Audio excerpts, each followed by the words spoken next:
Ndabaramukije. Yesu ashimwe. Ni Pastor Ndayizeye Emmanuel.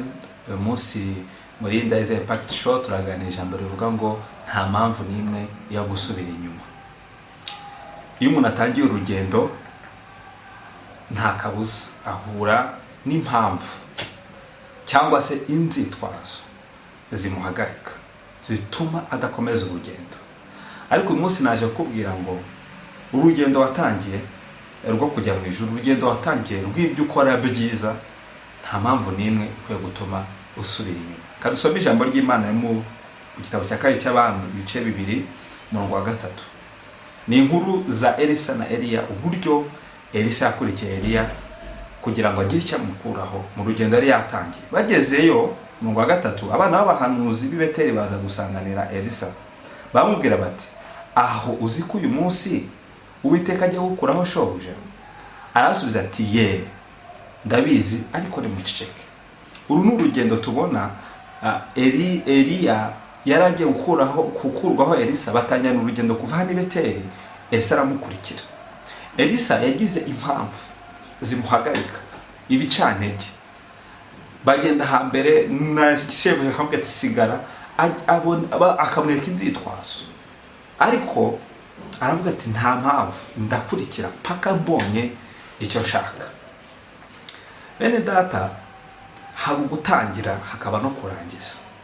Undi gusoza bigira imbaraga cyane kuruta gutangira. Niyo mpamvu urugendo utangiye ugomba guharanira kurusoza neza. Ibyo utangiye ugomba guharanira kubisoza neza.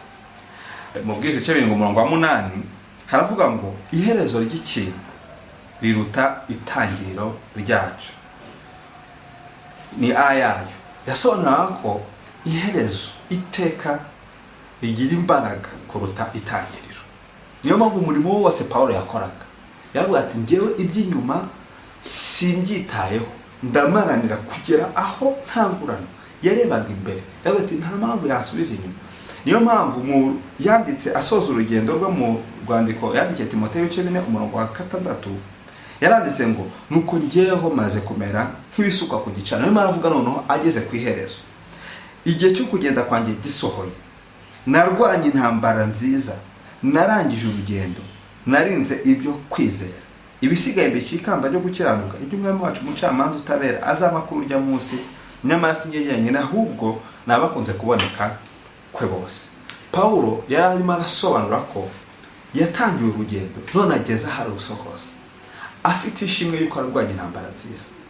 Urugendo ni intambara, ugomba guharanira kurwana intambara nziza paka urushoje. Nta mpamvu rero nimwe ikwiye gutuma usubira inyuma. Intwari za Bibiliya tubona mu Baheburayo 11 tubona ko bahuye n'ingorane nyinshi. Bahuye, bamwe baranishwe, abandi bagirwa nabi, ariko bari bafite ikintu cyo kwemeza muri bo, kumaranira kugera ku ntego, kugera aho batangurana. Bamwe ntibabibonye n'amaso, ariko barabirebaga bakabyishimira. Niyo mpamvu mu Baheburayo 11 umurongo wa 13 baravuga ngo abo bose bapfuye bakizera, batarahaga ibyasezeranye, ariko babiroraga biri kure bakabyishimira, bakavuga ko abashyitsi n'abimukira mu isi. Nta kintu na kimwe bari baremeye ko kibasubiza inyuma, ahubwo hari icyo barebaga. Ari nayo mpamvu ikomeye ngira ngo mubwire, ikintu cya mbere kigutera imbaraga zo gukomeza urugendo ni ugusobanukirwa impamvu kuki ndi muri kino kintu. Iyo umaze gusobanukirwa impamvu urimo urakora icyo urimo urakora, iyo umaze gusobanukirwa aho ugana, umumaro bizakugirira, bikubera imbaraga zo gukomeza ntibigusubize inyuma. Duhereye no ku mwami wacu Yesu Kristo. Abaheburayo ibice 12 umurongo wa 2 tubona urugero rwiza rwa Yesu. Avuga ngo dutumbira Yesu wenyine niwe banze yo kwizera kandi no gusohoza rwose. Be yaho rero ngo yihanganiye umusaraba kubw'ibyishimo byamushizwe imbere, yita ku isoni zawo, yicaye iburyo bw'intebe. Imibabaro, amakuba ni kimwe mu bintu bituma ducika intege tugasubira inyuma. Ariko Yesu navuze ngo ikintu cya mbere kikwera imbaraga zo gukomeza urugendo ni ukumenya impamvu no kumenya inyungu uzakura mu byo urimo urakora. Yesu rero yarebaga ngo kure, ngo kubw'ibyishimo byamushyizwe imbere, kubw'inyungu yabonaga, kubwo gucungura itorero, kubw'umunezero ari kubona, ngo yihanganiye umusaraba.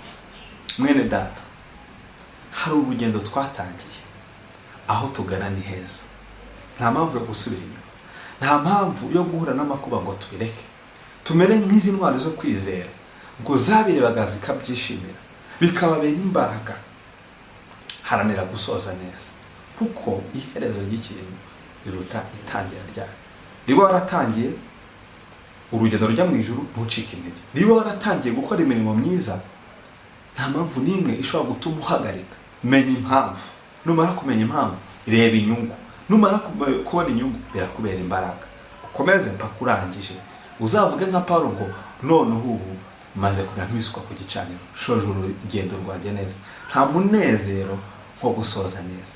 Mbifurije kuzasoza neza, mbifurije kugera ku ntego z'ubuzima bwanyu, mbifurije kudacika intege no kudasubira inyuma, ahubwo icyo mwiyemeje mukakigeraho. Nta mpamvu rero n'imwe, hari urwitwazo ni ukureba imbere no gukomeza imbere paka tugeze ku byiza twaharaniye. Imana ibahe umugisha. Amen.